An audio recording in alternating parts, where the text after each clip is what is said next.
কারা এই হত্যাকাণ্ডের সাথে জড়িত যে আসামিরা রয়েছে তারা যখন কোর্টে যায় কোন কোন বিচারক তাদেরকে জামিন দিয়ে দেয়, কারা তারা এবং এসবের পিছনে কাদের ইন্ধন রয়েছে সেগুলোকে আপনি আমাদের সামনে প্রকাশ করুন।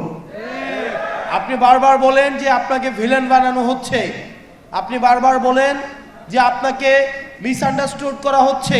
তাহলে যে সত্য ঘটনা, আপনাকে যদি কেউ কাজ করতে না দেয়, আপনাকে যদি কাজ করতে কেউ বাধা দেয় বা আপনাকে কাজ করতে কেউ যদি কোনো ধরনের প্রেসারে রাখে, সেটা আপনি জাতির সামনে উপস্থাপন করুন।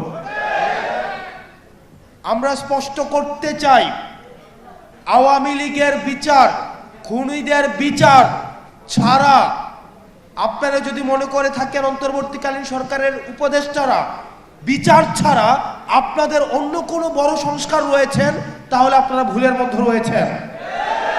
খুনিদের বিচার হচ্ছে এই অন্তর্বর্তীকালীন সরকারের উপদেষ্টাদের প্রধান এবং প্রথম সংস্কার।